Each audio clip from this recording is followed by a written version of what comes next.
Yesterday, we asked a big thing of our residents. We asked you to stay home. We asked you to clear the streets, to give our police officers and law enforcement professionals the opportunity to reclaim a sense of peace, a sense of calm, a sense of order in our community. At the heart of that request was an invitation. It was an invitation for us to take the anger, to take the grief, to take the trauma, and even the rage that we've all experienced over the past week and decide how we would channel it. We can either channel this energy towards destroying our own communities, towards burning and looting our barbershops, our restaurants, our family-owned businesses, the lives and livelihoods that have gone into all of those institutions. Or we can take this energy and we can channel it towards building a better future. I share the governor and Mayor Fry's sentiments of gratitude and extreme appreciation for those of you who honored that curfew, who stayed home, and gave our law enforcement professionals an opportunity to work. We know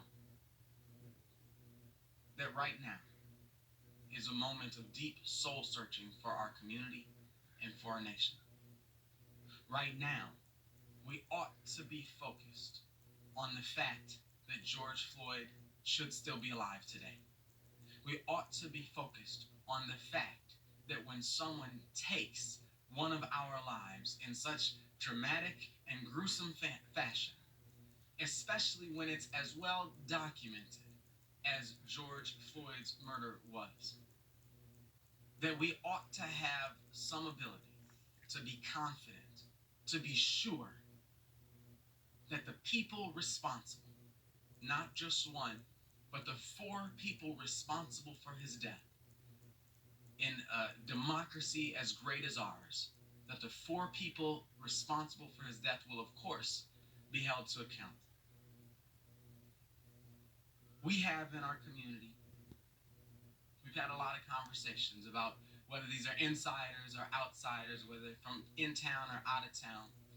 The one thing that's absolutely clear to me is those folks who would seek to act in a way that during a pandemic would deprive our senior citizens of the local pharmacy they need to go to get their life-saving medicine, who in the midst of a food shortage would deprive our families of the grocery stores they need to go to feed their children, who would deprive, in the middle of one of the greatest economic crises in our country's history, our workers from the opportunity to go to work and to earn a living and to build and to go and participate in our economy. The one thing that is clear to me is those folks are not driven. Those actions are not driven by a sense of deep drive for the betterment of our community. I also want to acknowledge, as I have before, that that doesn't mean there's not real rage. That doesn't mean there's not real anger. And that doesn't mean that our residents are happy with what happened. We're not. I don't know a single police officer. I don't know a single CEO. I don't know a single lawyer, accountant, or neighbor, community activist who's happy with what happened, who's accepting what happened. George Floyd's killing is unacceptable, and it's disturbing by itself. In combination with all of the other people, African American people, African American men, who have lost their lives unarmed, unaggressive, not just over the past decade as camera phones have become the norm, but over the past decades and generations and centuries in our country. That anger is real, and I share it with you. So today, we're asking our community for peace. But I want to be very clear. We are not asking you for patience, and we are not asking you for pacifism. This is not a time for either of those things. We are not asking you, I am not asking you to sit to the side and patiently wait while we slowly and incrementally stem the bloody tide of African American men killed by law enforcement.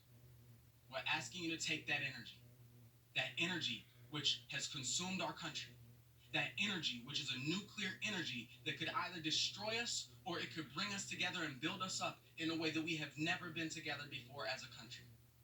We're asking you to take that energy and use it not to destroy our neighborhoods, but to destroy the historic culture, to destroy the systemic racism, to destroy, in specific, where this is concerned, the laws, the legal precedents, the police union contracts, all of the things that make it so difficult to hold someone accountable when a life like George Floyd's is so wrongfully taken. If I had one thing, Governor, that could stop all of this, that could help ease all of the anger that we felt, it would be something in our history, some historic pattern or fact or trend that could make us feel confident and secure that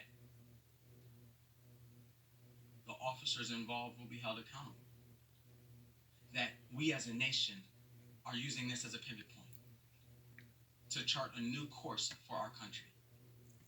Sadly, we don't have the historical fact or the historical trend to show that. But the energy that we've seen this week, the passion that we've seen this week, the dedication for a better country and a better future and a better state and a better city that we've seen this week is that energy, is that tool. So we're asking you to channel that energy in a way that builds us, in a way that makes us better, in a way that brings us together. And to every single person who's frustrated, who's sad, who's angry, who's devastated, who wants the world to know that this can never happen again, I say that we're with you. I thank our law enforcement professionals for serving us so valiantly, our firefighters for serving us so valiantly over the course of a devastating week, working in challenging conditions, sometimes with bottles, sometimes with rocks hurled at them. I know that they stand as a part of, they have to stand as a part of this work with us as we build this stronger pact, this stronger social compact, and this better future together. Thank you.